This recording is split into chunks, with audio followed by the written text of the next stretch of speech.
Hi, I'm Velvet Sky, and you're watching WGS-TV.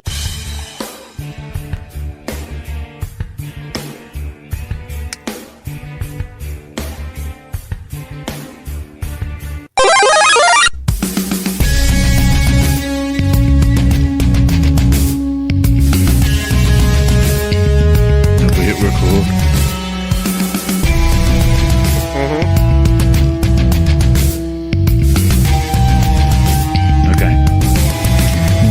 Bitch, goddamn, dipshit. These words and less were said on tonight's Raw. Let's talk about it.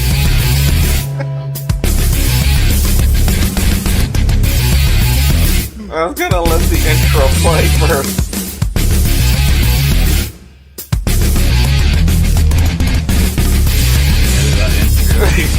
What's up, guys? I'm the Level Gamer. Welcome back to what has been a long time coming of WrestleDOWN, the discussion of wrestling now right here on WGS-TV. We're kind of forced to kind of switch back to a little bit of the old podcast format because of a lot of reasons, mainly being the fact that yours truly is stuck with incredibly shitty satellite internet to the point where I can't do video calls with anybody. So the only way I can think of to bring the show back here on the channel would be in a podcast format style. So that's what we're going to be having to deal with from now on. And speaking of that, you heard him say shit, bitch, and all that kind of stuff. The Studley man, Ashley. Ashley, how you doing? Thank God they didn't say comb. Oh, God. Now, as far as WWE goes, there are a lot of people out there who not only just overly critical about that, or basically taking it now to the next level, saying that WWE shouldn't even be doing something. You know what? I applaud WWE for trying. Here's the reason why. They are continuing to put out an entertaining product. Well, sort of. To get everybody's minds off of the whole situation that's been going on in the world today. They want to entertain people to the really point. Though? Well, it had my mind off of it for about 3 hours. Nah. But All of this was like, imagine what this would have been like if we had a stadium. the first off on That's Monday all I kept thinking about. First off, we opened up Monday Night Raw with Undertaker responding to AJ Styles. Now, there were rumors out the get-go. He didn't respond to AJ Styles. Well, what would you call it then, if he wasn't responding to AJ Styles in his He comments? responded to Alan Jones. Oh. Alan Jones. Continue. Well, you know, considering AJ said Mark Calloway weeks ago, it's only fair. AJ must have big balls or he is that stupid. And he's heard a lot of words from better people, but, some of Styles' words are true, You probably didn't want to face people like Undertaker 10 or 15 years ago. Mm-hmm. You were happy being a big fish in a small pond. Because... Nice dig at TNA. I think one thing we need to preface AJ here... Styles wouldn't stand a chance. I think one thing we need to preface here is that he wasn't really responding in an Undertaker-style promo. This was more along the lines of big, evil, American badass Undertaker. I know, more like Mark Calloway in a shoot interview. Yeah. More just like him. He wouldn't be able to hang with somebody like him, or Stone Cold, or Rock, or Shawn, or Hunter, or Angle, or Foley. Which isn't fair because he faced Foley. And he faced Angle multiple times. Mm-hmm. Eddie Guerrero. Not sure. I don't think they ever Booker T, yes. Yeah, but the thing we got to remember, though, WWE does not want to acknowledge Impact Wrestling ever existed.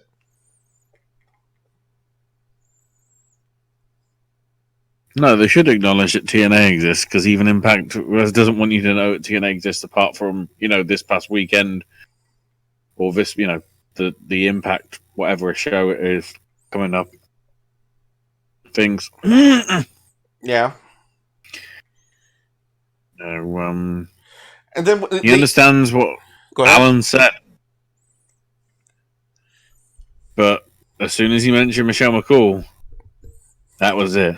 Oh, I love and that then, part. Of course, I love that part. Here's the thing we need to say. This is the part that I love most, is the fact that he would go in the promo to say that Michelle McCool did the Facebreaker, which was basically her variant of the Styles Clash, better than AJ Styles did his own move. In fact, he even said to the point of something about that. And got it over. Yeah, and got it over. I love that part. I mean, for weeks we were hearing Styles taking pot shots at Undertaker in his promos. To hear one fired right back by Undertaker towards AJ, I love that. He looks forward to the Boneyard match. Promises to make him famous. Bringing all the old lines back. Mm-hmm. Bring you to Ask Clown Friends, because he will bring his Trinity. So whatever that means, Kane's involved. Well, Trinity, or the Spirit of Paul Bearer. Yeah, because I'm going to say Trinity, or a bike. Usually means 3. I mean, yeah, Kane makes sense, but or maybe his ex-wife and Michelle McCool. Yeah, but no, but now that Becky Lynch would appear on stage to start talking a little bit Styles about. Go ahead. Styles. Stop cutting me off. Styles will hurt, will suffer, and will rest in peace.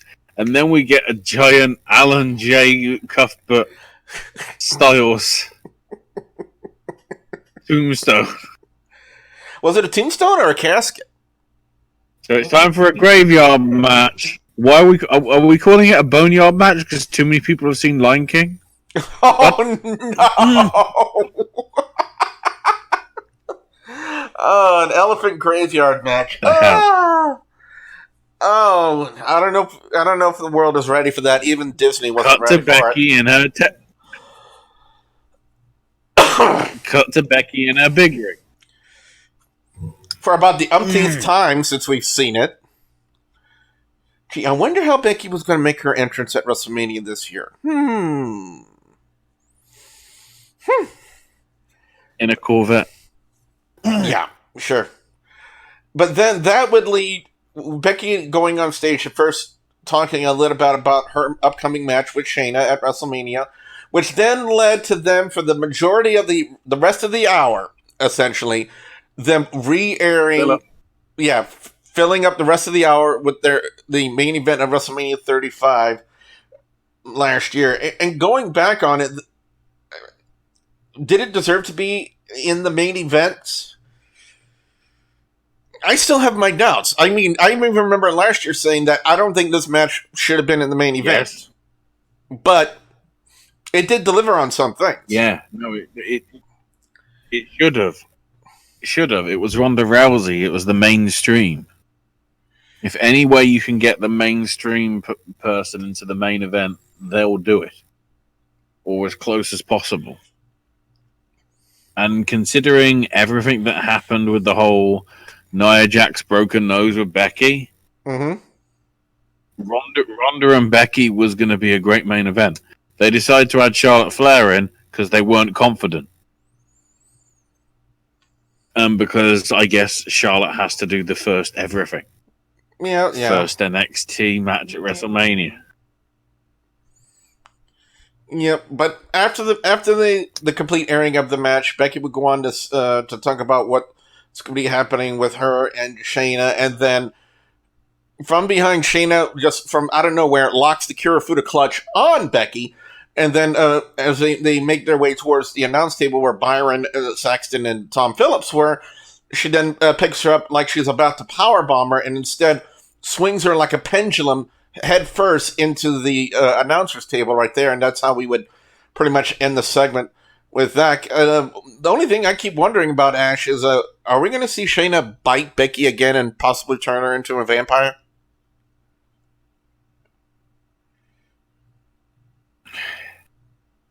My intriguing thing is Baszler looks strong. Well, yeah, she does. And we know what happens when you look strong before a pay-per-view. You don't look so good at the pay-per-view. My feeling is this has to be the swerve and Shayna wins. Because if Becky retains, we did all this hype for Shayna for practically nothing. Yep, so that was essentially what our number one of Monday Night Raw was. On the bigger stage, if it had have happened, I honestly think Ronda probably would have got involved because we know that she was at least at WWE because Cain Velasquez got a picture with her because lol. So I think that's clearly was going to be a factor. Maybe it still is. Maybe they shipped Ronda in and nobody knew. Nobody's revealing the stuff yet. Only time will tell, to be honest. Opening match: Aleister Black and Jason Cade. Actually, for those people out there who aren't familiar with Jason Cade, just who exactly is Jason Cade? He's PWX World Champion in North Carolina, and other than that, he's been in some spots here and there. He's done an Impact Wrestling appearance, AAW, Ring of Honor over the last year or two. So he's been doing the rounds. I did like the fact that he tweeted, "Today my undefeated Raw match streak is over." Yeah, technically in 48 seconds when Black hit the black mask on him. Now, the one thing I'm still wondering about is a lot of these matches that WWE has put together for WrestleMania. I know it's been on the fly, and it's a whole unique situation, but could have some build between Black and Bobby Lashley, but we've had none. Not even an interaction between the two.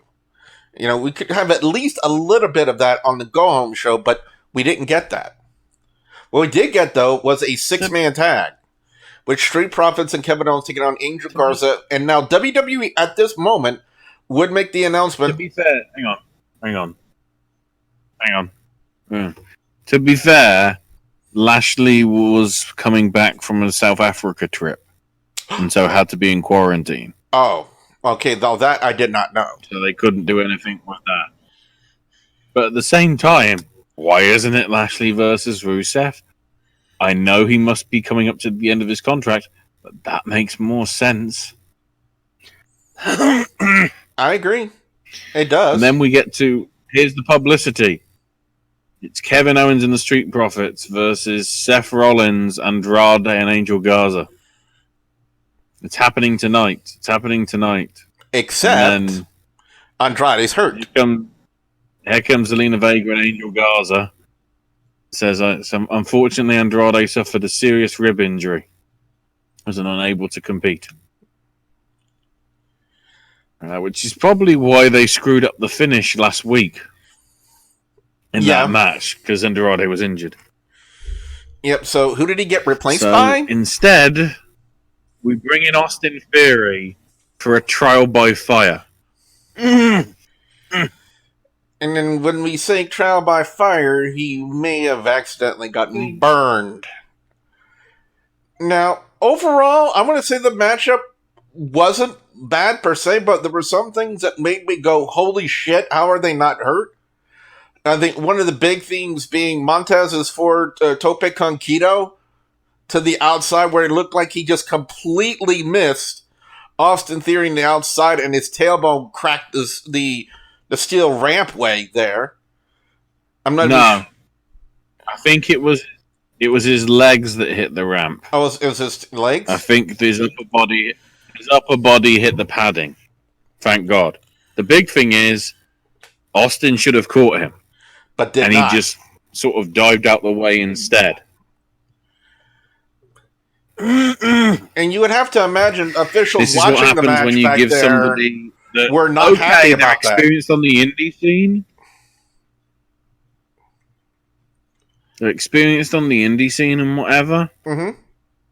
But, moving from, it's different if you went from indie to NXT to Raw over a short period of time. Well, a long period of time. Rather than months. Well, anyway, finish of the match. And I guess that's proof that whatever they taped. Wow. We got much delay on this. Yeah, there is. We do apologize about that, ladies and gentlemen. But Ashley, go ahead and make your point, then we'll talk about the finish of the match and what happened after.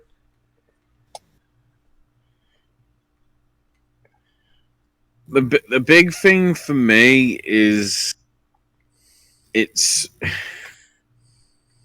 Austin Theory has talent. I just think just because he was available and to be able to put in sort of a last minute replacement isn't a great option. Ideally, if you could have a replacement for Andrade other than Austin Theory, who would you have selected?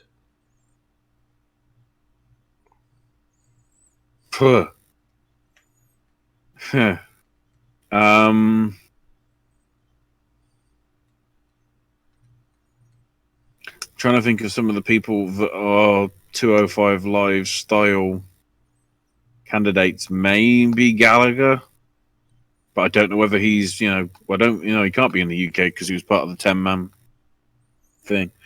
I'd have had a heel person from either NXT that isn't Austin Theory that's just come up. I'm trying to run through a list of names in my head. I've just thought of one.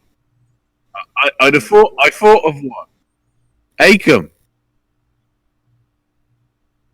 Akam from AOP?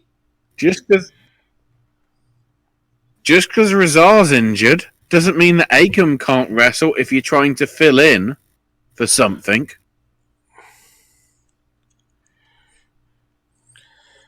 Yeah, but here's the thing, a reason why I don't think that would have worked right now.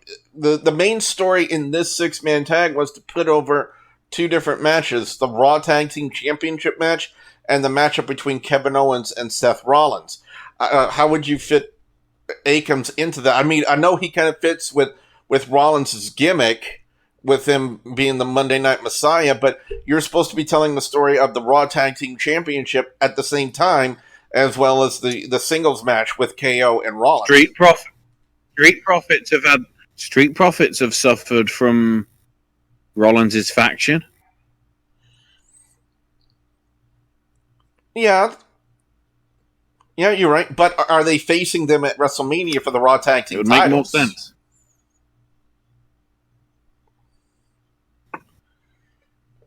Well, if so, I mean, okay, he's not now. Why is the US champion not wrestling? Defending his belt.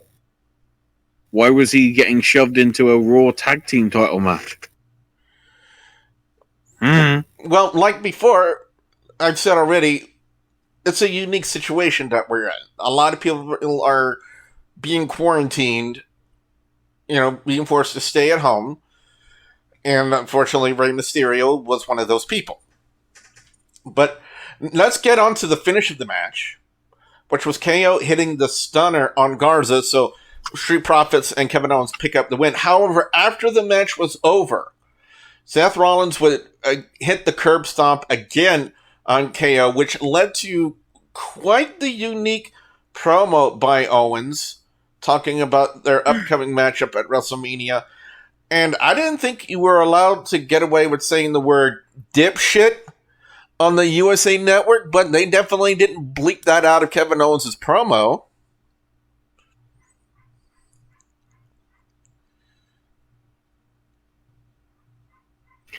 Yeah, just arrogant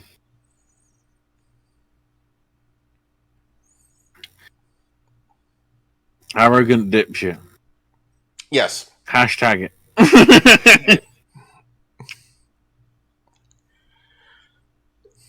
But again, the key thing for me was this is the Owens promo that we should have had along with last week's promo from Seth.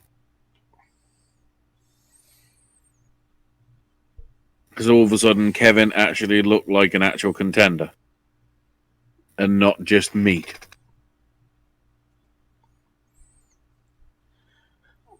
But you want to talk about really good promos?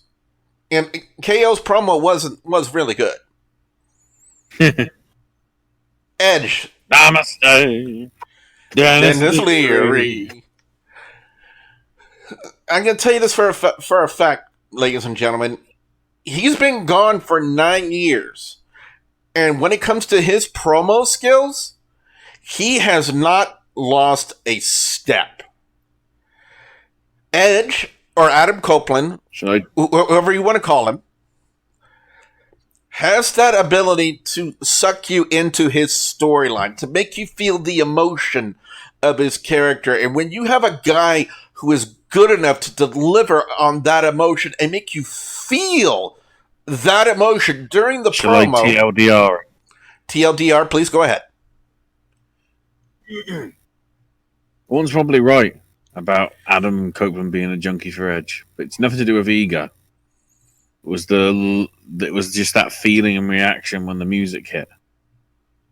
You know, he was a fan himself of his own entrance because he remembered WrestleMania 6 when he was there for Hogan and Warrior, which he's brought up plenty of times. You know, they were all junkies. Grit didn't mean getting handpicked by Evolution or coasting and showing spurts of magic or just okay with being okay. And for Orton, being okay was still better than being at most. But for Edge, grit meant reaching down and pulling something out that didn't deserve it, turning down a spot in Evolution because you didn't want to be a lackey, forging your own career to be a Hall of Famer and working for 9 years to end things on your own terms. Edge was wrong when he said that Orton was jealous of him. Orton was jealous of the passion. You know, Edge has got the passion, Orton don't. Orton only has the passion when Edge was around.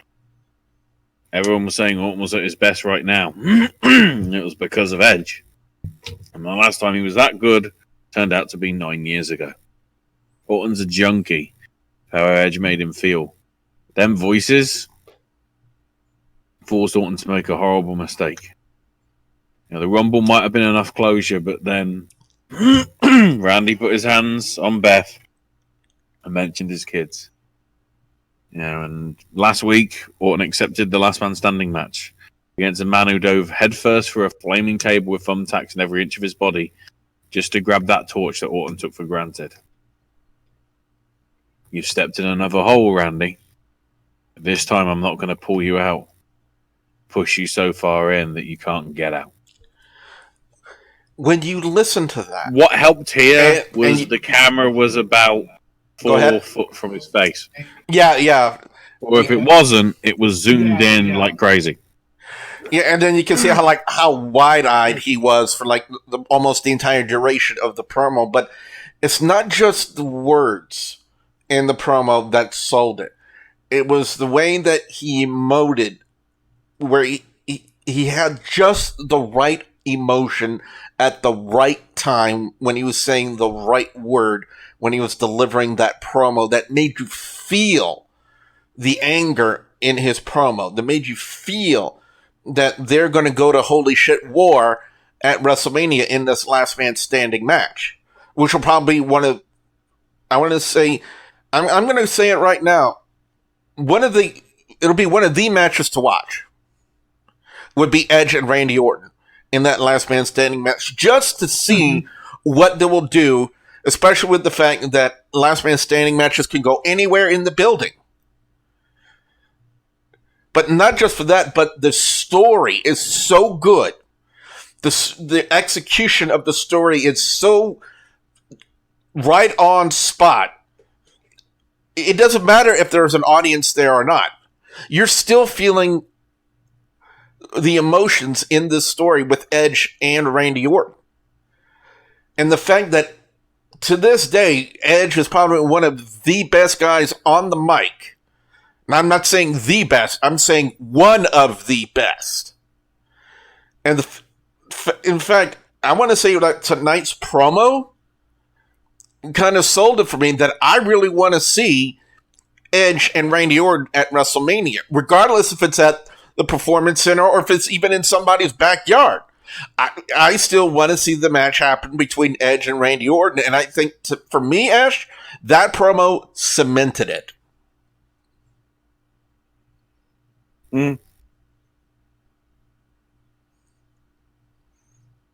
Well, anyway, up next we have Asuka and Kayden Carter. Essentially, the whole part of this thing was just to hype up the women's tag team match at WrestleMania for the titles. The Kabuki Warriors facing Alexa Bliss and Nikki Cross, because, to be honest, who else is there right now for them to face? And Asuka would win with the Asuka lock on Kayden Carter, and then got back on commentary, said some stuff in Japanese, and then said Alexa Bliss and Nikki Cross, easy peasy, and that was pretty much the end of that. We don't get. Now, before we would get to the what was called the Go Home segment of the Go Home show of Raw before WrestleMania, WWE would once again subject us to the Survivor Series 2019 WWE Championship match. Whoa. You forgot the final Charlotte Rhea stuff. Well, yeah, it was just her, like, knocking her into the side of the building and saying, Charlotte attacking Rhea. And then saying, hey, rookie, I'll see you at WrestleMania, and did one of her woos, and that was pretty much the end of that. Yeah, you will. But WWE subjected us to the Survivor Series 2019 WWE Championship match between Brock Lesnar and Rey Mysterio. I did not watch it back then. I did not want to watch it tonight. So basically, it was okay. It was okay then. It's still okay now. My main issue is the match went about 7 or 8 minutes. They stuck 2 commercial breaks in it. Which, in television language, two commercial breaks means they had to do what they could to fill time. And then after that, Paul Heyman does what he is so good at doing. They actually run down the card first. Well, yeah, they did. And they run down the card first. And what I would like to do within the next day or two is actually put out a preview video giving the rundown of WrestleMania and giving our thoughts on each match. So hopefully, maybe guys, like I said,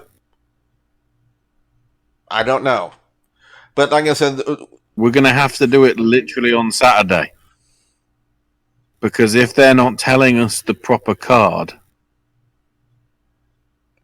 oh yeah, that's something. How are we gonna give accurate thoughts on the stuff?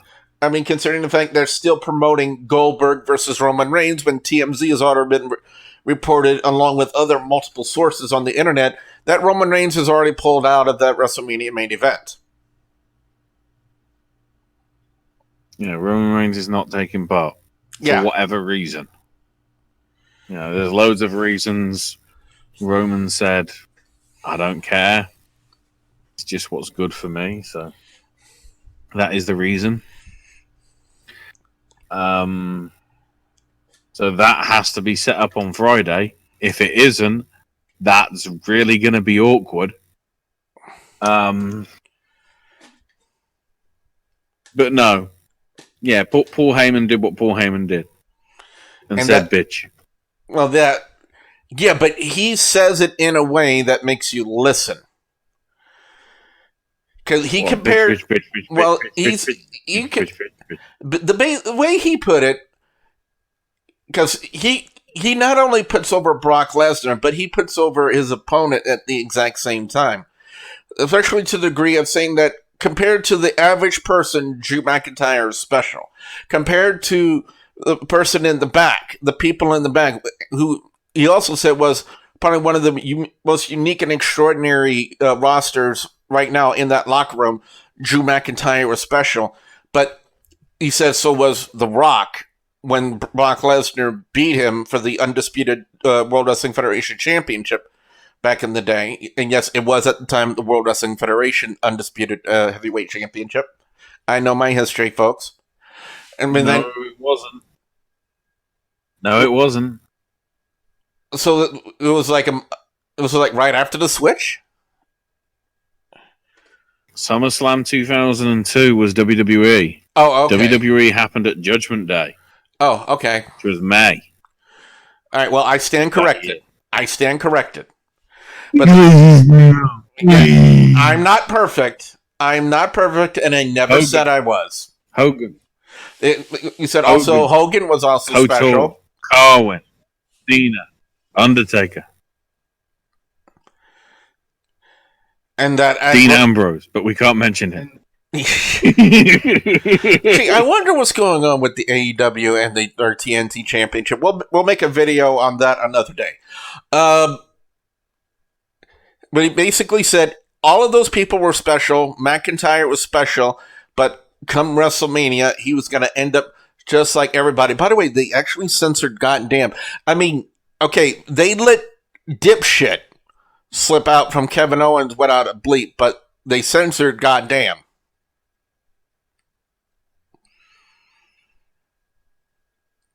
Well, I think blasphemy is somehow different to swearing. Okay, if you say so. But that McIntyre was going to end up just like everybody else, and that he was going to be Brock's bitch. And that's how they ended Monday Night Raw. Now, I'm going to try to be fair here, because this is the part where we usually go into overall score and thoughts. I want to try to be fair here and give WWE the benefit of the doubt, because I'm kind of tired of hearing everybody kind of bitch, piss, and moan that, oh, you're only supposed to have wrestling shows in front of a crowd and la-di-da-di-da-di-da. You know what? This is my channel. This is my show. The rest of you guys who don't agree with me, you can pretty much just go cry in the crying corner, because that's how much I care about what you have to say. I'm going to give them the benefit of the doubt. And I'm going to be as fair as I can. I'm going to say Undertaker, really good promo. Becky and Shayna delivered on what they needed to do. Aleister Black put himself over. Yeah, but again, anything Aleister Black does, he can make you say, ouch. The six-man tag with Street Profits, KO taking on Garza, Austin Theory, and Rollins was okay, but we might not see much more of Austin Theory after his fuck-up. And Montez Ford, if he's not injured, I'm going to be fucking surprised. KO had a great promo after the match. Absolutely amazing. But so did Edge. He delivered a fantastic promo. Asuka and Kayden Carter, again, this is just to make Asuka look good for WrestleMania coming up this weekend. Brock and Paul Heyman, like I said, Paul Heyman did what he does best on the microphone, and that's sell you on a match. And that's essentially what happened. Undertaker sold you on Undertaker and AJ Styles. Becky Lynch and Shayna sold you on their match. Like, I don't know, not so much, because they didn't see much of him and Lashley. Street Profits, Garza in theory, I don't know. But Rollins and KO, definitely. Edge, oh yeah, without a doubt. If you heard tonight's promo and you're still sitting there thinking, do I really want to see that match? What were you watching? Asuka, what can I say about Asuka that I haven't said already on this channel many times? Many times. And I don't want to say too much more because my girlfriend's listening too. By the way, check her out, Where Vampros on Twitch. Be sure you sub, follow, give her all the support. And because she's beautiful and sexy, I'm waiting for her to kill me right now. And, of course, with the main event, Brock Lesnar and Paul Heyman. Like I said, Heyman selling you on the main event, which is Brock and Drew McIntyre. I want to say everything they did tonight, kind of, even though there won't be a crowd at the Performance Center, still makes me want to watch these matches. And if they did that, then they're doing their job. So, Ash, I'm going to tell you right now, I'm going to give them the benefit of the doubt, and I'm going to give tonight's Raw, I'm going to give it a 3 out of 5. What about you? Wow. I was giving it the same because it was a go home. Well, I say it was a go home. It had the strong promos that it needed to from Undertaker, Edge, and Heyman to build up those matches. But at the same time, I don't really give it anything above it because I'm still not happy with them doing it with the conditions because, you know, considering the reports that we've heard, look what cropped up. Issues that happened on the day which affected the card, which rather than just coming out and saying it, you know. Lucha Blog made a very interesting point. Andrade's had a heck of a year so far, hasn't it? Oh, yeah.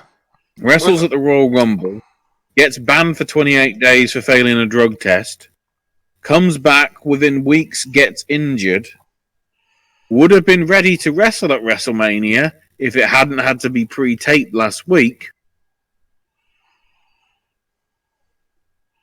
So, and also the end of their world. Maybe. Well, not bad for a 3-month period there from Andrade. Yeah. 2020 has been fantastic for him. I'll give you that. But anyway, guys, that has been our thoughts on Monday Night Raw for this week. If you guys, what we want to know from you guys out there, you have to give me a minute or two, guys, because it's been a little while since we've done this. What I want to know from you guys out there, the viewers and subscribers, your thoughts on Monday Night Raw this week. What are your overall score, and what are your thoughts on the show this week? Definitely want to hear what you guys have to say. Be sure you put your comments in the comment section below.